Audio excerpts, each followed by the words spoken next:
Bonsoir et bienvenue dans notre programme de formation en ligne du laboratoire LCS. Bonsoir, bienvenue dans notre programme de formation du laboratoire LCS. Et je vous propose ce soir de voir ensemble une lentille nouvellement référencée en 2015, une lentille d'orthokératologie pour le remodelage cornéen.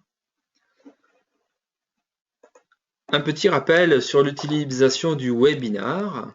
Le webinar est un système interactif de partage d'informations à distance via Internet et qui, dans un souci de qualité sonore, nous coupons les micros des interlocuteurs, mais vous avez bien évidemment la possibilité de prendre la parole tout simplement en levant la main, auquel cas je débloquerai votre micro pour que vous puissiez poser votre question.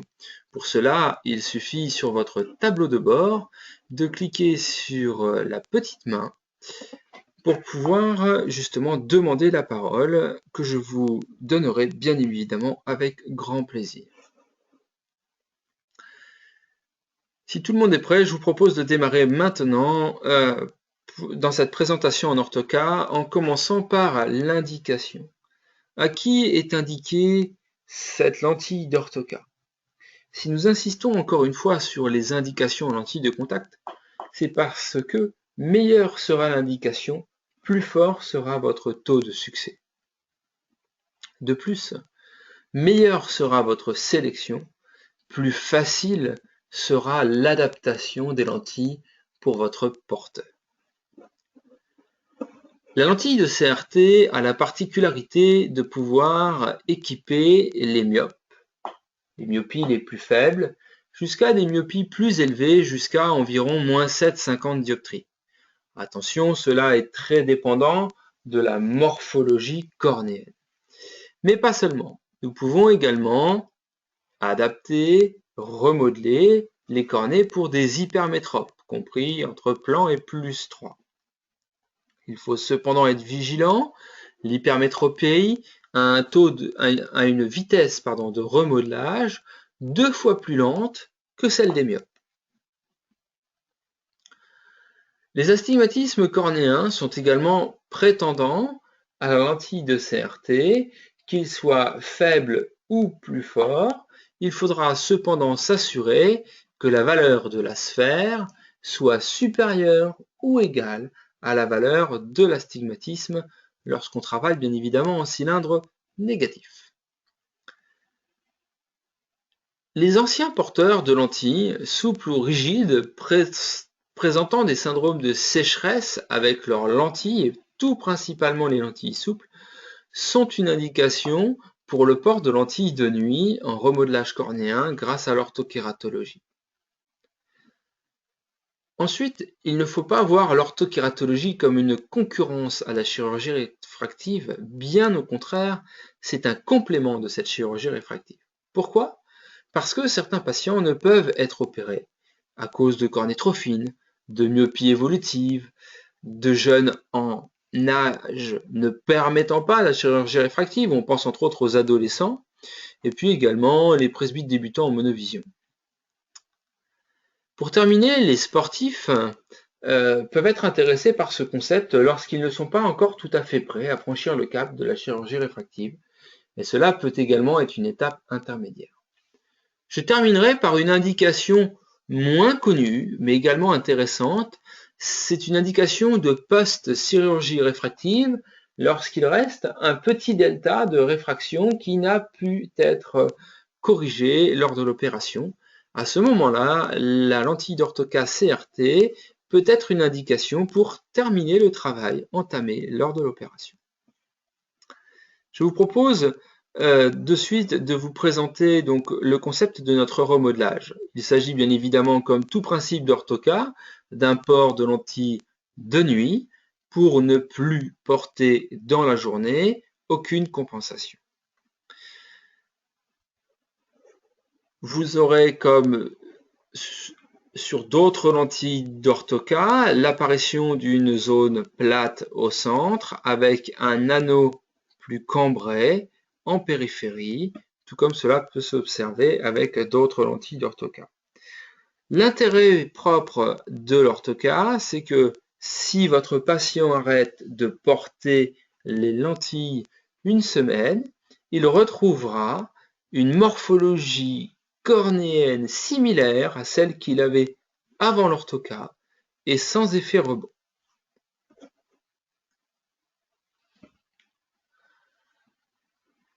Le principe de l'orthocat est dans la littérature, on a entendu dans les anciennes littératures régulièrement dire et entendu parler d'une migration des cellules centrales vers la périphérie. Donc on avait donc un aplatissement central et donc un épaississement en périphérie. En fait, les dernières études plus récentes ont démontré que les cellules ne migraient pas, mais qu'il s'agissait uniquement d'une migration des fluides intracellulaires via les jonctions perméables de l'épithélium, puisqu'il n'y a pas de modification stromale, mais uniquement une modification de l'épithélium cornéen via des mouvements de fluides intracellulaires. Et donc aucune modification de l'épithélium en extrême périphérie. Il s'agit en fait tout simplement d'une pression dite positive au centre, un léger appui. On pourrait plutôt parler d'un affleurement. Le terme d'appui n'est pas très joli parce que appui étant synonyme malgré tout d'érosion. Et puis un effet d'aspiration, ce qu'on appelle une pression négative sous ce réservoir qui est formé par la lentille d'orthocat. Et donc c'est cette action conjuguée qui permet de remodeler rapidement les myopes avec ce type de lentille. Quand il s'agit d'un hypermétrope, c'est l'inverse, le réservoir périphérique se situe au centre et il n'y a pas de compression associée. Ce pourquoi il y a juste cet effet de succion et d'aspiration, ce qui explique que le temps de remodelage est 2 fois plus long que celui d'un myope. Vous apercevez ici les modifications épithéliales avec l'amincissement de la cornée centrale et l'épaississement en moyenne périphérie sous le réservoir pour avoir au bout de 14 jours un remodelage complet ici. La particularité de la lentille d'orthokératologie CRT est son design spécifique à effet miroir. Ce design, en fait, est une symétrie de la face arrière en face avant, de façon à avoir une épaisseur constante de la lentille pour un déca sur E constant, à l'inverse d'anciennes géométries qui bien souvent étaient plus épaisses au bord, après la zone reverse. Mais pas seulement, on a également au niveau de la double zone d'inversion ici un profil gommé pour éviter les effets de warpage. Ce qui est essentiel et indispensable quand on sait que la lentille sera portée la nuit avec un apport d'oxygène moindre l'œil fermé que ce qu'il peut être l'œil ouvert en cours de journée. D'où l'intérêt d'avoir une épaisseur constante pour un déca sur E maximal. Et cet effet de double zone inversée avec un gommage, un lissage de cette zone pour éviter donc les marquages, éviter les clipsages de lentilles durant la nuit. La lentille se définit en 3 zones. La première zone centrale est définie par le rayon, également appelé BS curve dans la littérature anglo-saxonne. C'est ce rayon central qui va définir la valeur du remodelage et donc la valeur de la myopie que nous allons corriger, compenser avec ce système. Cette zone optique est toujours sphérique. Même lorsqu'on utilisera des lentilles à géométrie torique pour la stabilisation, cette zone restera sphérique. C'est le plus important. Ensuite, vous avez ce qu'on appelle une deuxième zone qui est la partie reverse, la zone inversée, qu'on appelle le Return Zone Depth, donc RZD. C'est une hauteur en micromètres. Ce paramètre va permettre de limiter l'appui et donc limiter les érosions épithéliales que l'on peut rencontrer sur d'autres types de lentilles d'orthocat. Mais également, ce paramètre va permettre d'améliorer le centrage. Donc c'est un paramètre qui permet de gérer l'appui central de la lentille, mais également le centrage de la lentille. C'est un paramètre qui est une hauteur en micromètres et qui a un pas variable de 25 microns. On peut par exemple vous faire un RZD de 500 microns, 525 microns, 550, 575, etc. Et pour terminer, la dernière zone qui s'appelle le LZA, LZA pour Landing Zone Angle, c'est un angle en degrés, c'est une tangente, ce ne sont pas une succession de courbes pour éviter les marquages encore une fois, et vraiment avoir un dégagement parallèle à la périphérie cornéenne. Cet angle varie de moins 20 à moins 50 degrés par une unité et il permet donc de définir le dégagement, l'apposement, donc le fait que la lentille appose parfaitement à la cornée pour éviter tout marquage ou tout problème que l'on pourrait rencontrer lors d'une lentille qui serait mal adaptée.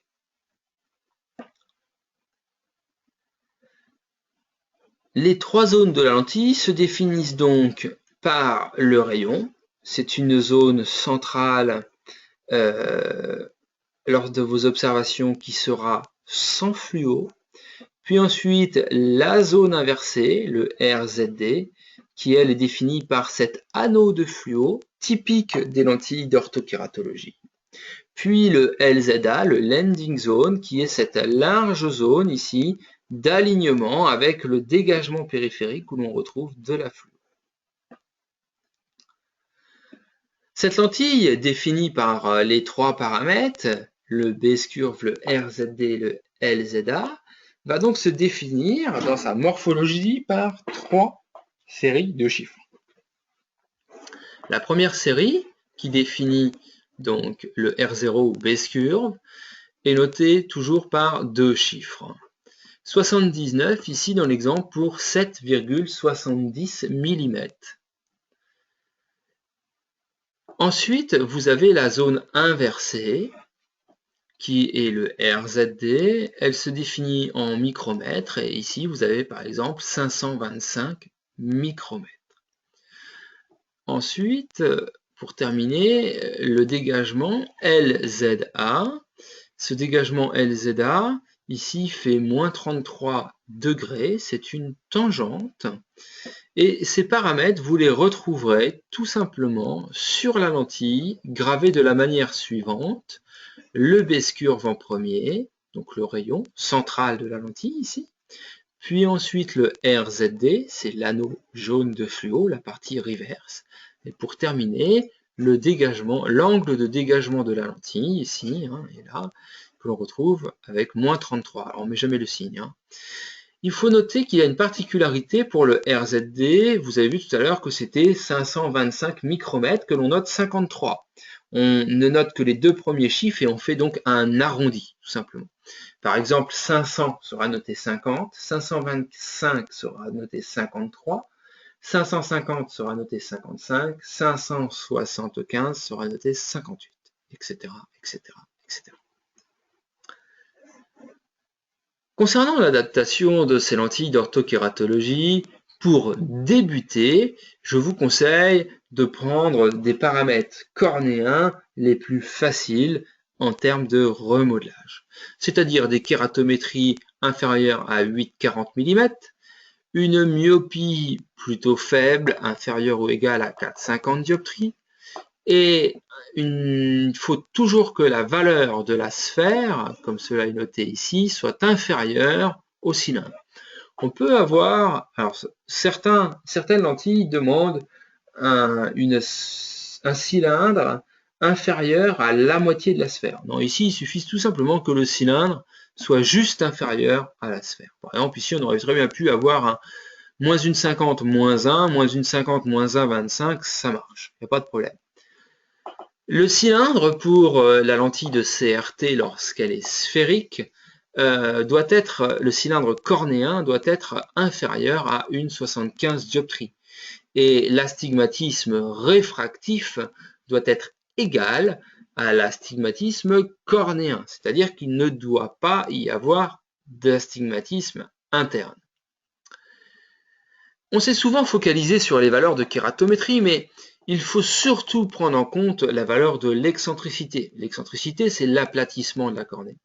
Il faut savoir que plus l'excentricité sera forte, meilleur sera votre pronostic quant à la réussite de votre adaptation en lentille d'orthokératologie.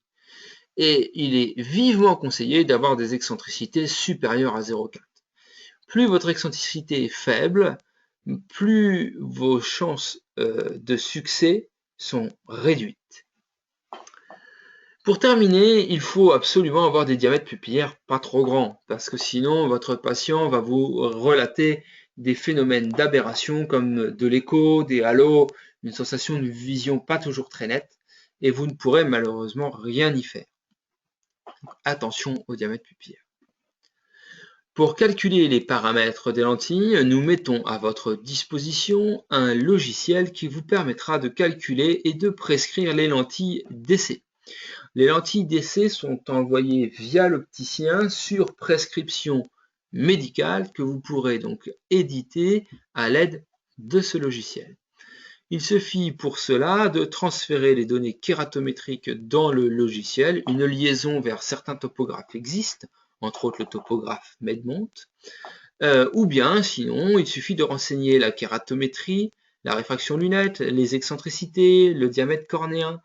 Vous cliquez sur calculer, le logiciel vous donnera, comme cela est noté ici, les paramètres de la lentille. Détaillons-les si vous le souhaitez. Vous avez donc une lentille de CRT, c'est son nom. Le matériau HDS 100 bleu pour l'œil droit, il est vert pour l'œil gauche. C'est automatique, nous avons une couleur différenciée pour chacun des deux yeux. Bleu toujours à droite et vert toujours à gauche. Le matériau HDS 100 est un matériau qui présente un DK de 145 permettant le port nocturne sans risque d'hypoxie. Et puis ensuite, vous avez la série de 3 chiffres qui permet de définir les paramètres morphologiques de la lentille, c'est-à-dire son rayon, le RZD, la zone reverse, puis le LZA, c'est-à-dire la zone de dégagement. Donc en renseignant la kératométrie, l'excentricité, la réfraction lunette ainsi que le diamètre pupillaire, vous aurez donc la possibilité de calculer directement les paramètres des lentilles. Vous pouvez bien évidemment librement et gratuitement télécharger notre logiciel sur notre site internet et il vous suffira de remplir un questionnaire pour obtenir le code permettant l'accès au calcul des lentilles de CRT. Et oui, nos lentilles de CRT ayant un agrément FDA, il est absolument nécessaire de valider un QCS d'experts en orthokératologie, QCS que je vous enverrai dans les quelques jours qui vont suivre la formation avec cette présentation. Il suffira donc de nous retourner le QCS et à retour du QCS, nous vous renverrons donc le logiciel ainsi que le code d'accès pour les lentilles de CRT. Si vous avez une réfraction astigmate, prenons un exemple, si j'ai une dioptrie d'astigmatisme cornéen et une dioptrie d'astigmatisme réfractif, il faut absolument noter correctement la réfraction dans son intégralité, c'est-à-dire sphère, cylindre et axe. Sinon, le logiciel risque de calculer un interne et vous refusez donc l'accès à la lentille d'orthoca, puisque la lentille d'orthoca ne corrige pas l'interne, mais uniquement l'astigmatisme cornéen, ce qui est déjà très très bien, puisqu'il faut savoir que plus de 80% des astigmatismes sont cornéens. Et si vous ne rentrez pas la valeur de l'astigmatisme, le calcul de votre lentille en sera erroné, bien évidemment. La lentille, lors de vos évaluations, doit être centrée. La zone de remodelage centrale doit mesurer 3 à 4 mm. C'est la zone où il y a une absence de fluo en zone centrale. Puis ensuite, vous observez un contact Vous observerez un anneau de fluo, puis à nouveau un contact en moyenne périphérie pour ensuite avoir un dégagement, c'est-à-dire une bande de fluo, comme c'est le cas ici, d'environ 1 à 2 mm. Il faut juste retenir une seule chose en orthocat. Si vous avez une lentille bien centrée, vous avez toutes les chances de succès possibles. Il faudra juste être patient. Ce que je veux dire par ici, c'est que d'un patient à un autre, d'un porteur de lentille d'orthocat à un autre, pour une même réfraction, une même kératométrie, la flexibilité de remodelage en orthokératologie peut être vraiment différente d'un individu à un autre. Et on a vu quelquefois des petits myopes, par exemple de -1, mettre plus de temps à se remodeler que des myopes de -4. C'est lié à l'inter-individualité et il faut savoir faire preuve de patience en orthocat. La topographie soustractive en mode tangentiel. Qu'est-ce que ce beau barbare? Eh bien, il s'agit tout simplement d'un mode qui permet de comparer deux topographies. Et le mode tangentiel est un mode spécifique sur vos topographes, tous les topographes ont ce type de mode, qui permet de définir au mieux l'aplatissement de la cornée. Et lorsque vous allez soustraire les cartographies, alors pour connaître ce mode de soustraction, également appelé mode de comparaison, je vous invite à vous rapprocher donc de vos fournisseurs de topographes. Nous avons des connaissances aussi sur quand même une gamme de topographes assez vaste. N'hésitez pas à prendre contact auprès de notre service technique si vous voulez quelques informations que nous vous communiquerons si cela est possible.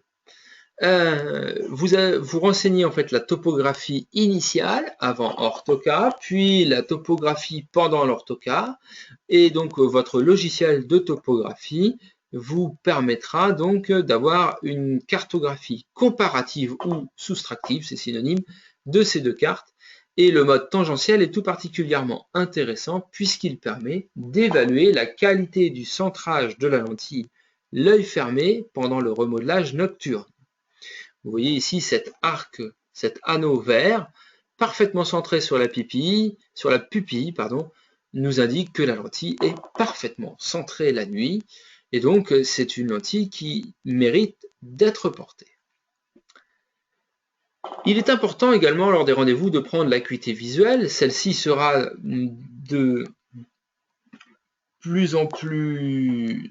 sera meilleure au fur et à mesure du nombre de jours de port.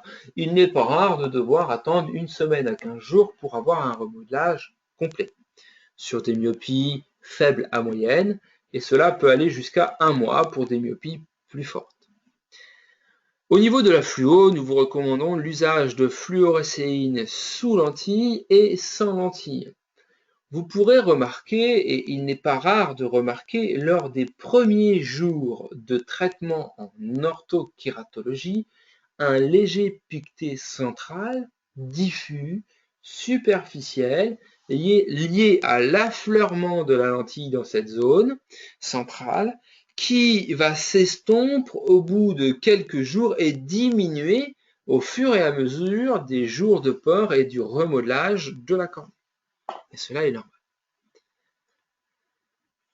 Au niveau de la réfraction complémentaire, liée aux zones optiques qui varient et qui sont tout du moins dans un premier temps assez petites lors des premiers jours du remodelage, mais qui vont bien évidemment grandir au fur et à mesure, s'agrandir au fur et à mesure des temps de port et du nombre de jours de port, il est vivement déconseillé d'utiliser l'autoréfractomètre qui pourrait vous donner des résultats assez surprenants. Donc, surtout des réfractions subjectives et pas d'autoref, s'il vous plaît, pour l'orthocat. La vision de loin, le matin, on attend une vision de loin comprise entre plan et plus 0,50. Il est quand même assez intéressant d'avoir une petite réfraction résiduelle le matin de plus 0,50, ce qui permet, lors de la journée et surtout en fin de journée, à votre patient de ne pas être gêné par l'apparition d'une petite myopie résiduelle. Donc, une petite hypermétropie de plus 0,50 le matin est indiquée, je dirais même conseillée. Au niveau de la réfraction complémentaire, si elle est mauvaise malgré une réfraction complémentaire de qualité, ne vous inquiétez pas, mais par contre, réaliser une topographie, c'est la meilleure indication qu'on puisse vous donner parce que bien souvent, vous verrez ça. c'est-à-dire une topographie qui vous montre que la lentille, la nuit, mais également le jour des fois, est décentrée. Alors, je vais faire un petit aparté malgré tout, c'est que lorsque vous évaluez la lentille le jour, les paupières ouvertes, vous avez une interaction entre la lentille et la paupière sup, d'autant que si votre patient a un tonus palpébral fort, cette interaction augmente et donc peut créer un décentrement de la lentille en supérieur durant le jour. Mais ce décentrement peut ne plus exister la nuit si et seulement si la paupière est correctement fermée et la lentille correctement adaptée.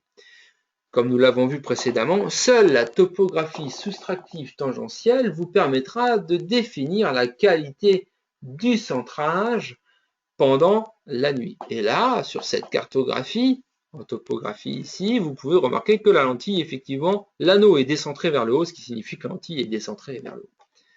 Lorsque vous avez un décentrement manifeste vers le haut, comme c'est le cas ici, bien, je vous disais tout à l'heure, il y a un paramètre intéressant à modifier, c'est le RZD. Il faudra augmenter dans ce cas-là le RZD de 25 microns pour améliorer le centrage de la lentille.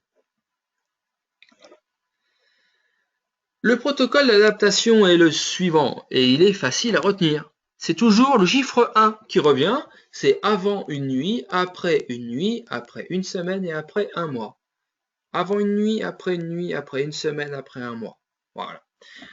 Il faut poser la lentille avant une nuit, donc c'est-à-dire avant que votre patient ne parte avec la lentille et n'aille dormir avec toute une nuit. Il faut quand même poser la lentille, s'assurer que le centrage de la lentille, même s'il n'est pas optimal, reste acceptable au bout de quelques minutes. Il faut bien sûr enlever l'interaction des paupières, surtout la paupière supérieure qui quelquefois peut être préjudiciable. Évaluer l'acuité visuelle avec la lentille. Si avec la lentille vous avez une bonne acuité visuelle, c'est ce à quoi vous pouvez et vous pourrez vous attendre à la fin de la période de remodelage. Pour terminer, vous pouvez retirer la lentille et réaliser un examen à la lampe à fente pour évaluer les éventuelles problématiques que l'on pourrait rencontrer sur une cornée dans le cadre d'une lentille mal adaptée, comme des piquetés, des marquages, etc., etc. Il suffit ensuite de renseigner toutes vos observations dans notre logiciel iAdapt et de vous laisser guider. Le logiciel est fait pour vous suivre tout au long de votre adaptation, du premier rendez-vous jusqu'au dernier. Alors quelquefois, il vous demandera d'appeler le service technique quand il se heurte à quelques difficultés, quelques anomalies que le logiciel, malgré tout, ne peut pas toujours résoudre. Mais il en résout à peu près 70% quand même. Le protocole d'adaptation, je vous disais avant une nuit, après une semaine, après un mois, puis après un an. Le après un an, c'est bien sûr juste avant de renouveler vos lentilles. Les lentilles d'Orthoca ont un hyper-DK pour une hyper-oxygénation et donc ce matériau, très perméable, nécessite absolument d'être renouvelé tous les ans, même si la lentille reste en bon état. Tout simplement parce que le matériau perd ses qualités, ses propriétés liées à la perméabilité. Il ne perd pas ses propriétés optiques, mais c'est plutôt la perméabilité qui peut être impactée.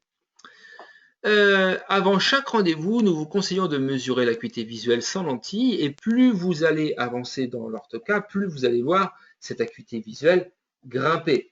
Si elle ne grimpe pas, si elle ne monte pas, ça peut être deux choses. Dans un premier temps, si elle ne grimpe pas dans les 3-4 premiers jours, ce n'est pas anormal. Je vous disais tout à l'heure que certains patients ont besoin d'une période de remodelage plus longue. Et donc, n'hésitez pas à les faire patienter une semaine. C'est pourquoi nous vous conseillons, après une nuit, de ne le revoir que directement au bout d'une semaine. Si vous avez une acuité visuelle qui ne grimpe pas et que vous avez une réfraction complémentaire à stigmate un petit peu étonnante, réalisez une fluo parce que bien souvent, c'est parce que vous aurez un décentrement de la lentille. Donc, n'hésitez pas à ce moment-là à refaire une topo et une fluo. Voilà. Puis, vous réalisez un examen à la lampe à fente avec et sans lentille. Je vais vous parler du suivi dans le logiciel d'adaptation, iAdapt. Ce logiciel vous permettra, en fonction du type de rendez-vous, avant une nuit, après une semaine, après 2 semaines, après un mois, etc., donc de vous indiquer quel type d'examen vous allez devoir réaliser, que vous allez devoir renseigner, et en fonction des renseignements que vous allez lui communiquer, soit il vous demandera de represcrire une lentille avec de nouveaux paramètres qu'il vous donnera immédiatement, soit il vous dit que votre lentille est correcte et il vous demande de poursuivre l'essai. Pour l'entretien de ces lentilles d'Orthoca, nous vous conseillons bien sûr un produit multifonction pour lentilles rigides. Par contre, je me permets de vous déconseiller les produits, les étuis accrochés également après étui cylindriques. Ces étuis accrochés ont la fâcheuse tendance sur les lentilles rigides à faible épaisseur au centre, présentant une haute perméabilité à l'oxygène, de déformer les lentilles. Et c'est d'autant plus grave en lentilles d'Orthoca parce que ce ne sont pas des lentilles correctrices, mais des lentilles de remodelage. Et bien sûr, nous ne souhaitons pas remodeler de façon déformée, pourrait-on dire, une cornée à cause d'une déformation de la lentille induite par un étui qui aurait créé une contrainte sur cette lentille. Donc je vous invite à utiliser vraiment des produits utilisant des étuis plats, comme ceux qui sont montrés ici, par exemple pour le Boston, mais il en existe plein d'autres. Nous conseillons le matin, au retrait des lentilles, et oui, on retire les lentilles le matin puisqu'on a dormi avec, de masser ces lentilles pour les nettoyer avec des produits comme le Boston, le Total Care ou l'Otecline. L'Otecline a la particularité d'être un produit qui est compatible pour tous les types de lentilles, souples, rigides, sclérales, hybrides, et donc que l'on peut retrouver facilement. Et puis, nous vous conseillons toutes les semaines une déprotéinisation hebdomadaire, donc soit aux enzymes, soit au Progen. L'étui du Progen, pour une courte durée de 30 minutes, ne posant pas de problème dans ce cas. Donc, il n'est pas rare d'ailleurs d'utiliser Progen, je dirais même que c'est ce qu'il y a de plus fréquent actuellement sur le marché. Au niveau de l'évolution du remodelage, je vous disais que c'est très dépendant d'un individu à l'autre.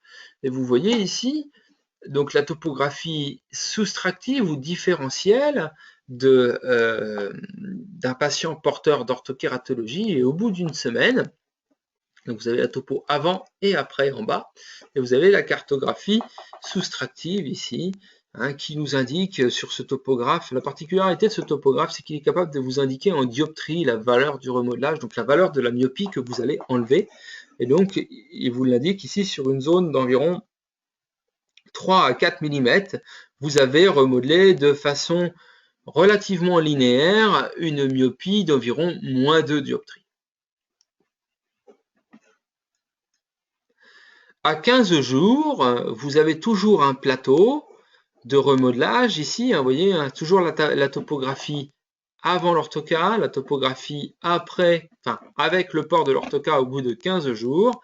Et donc là, vous avez un plateau qui a été donc stabilisé aux alentours de moins 4 sur une taille d'environ 4 mm. Il faut noter que ce rendez-vous à 15 jours n'est pas systématique, il est même facultatif pour les myopes.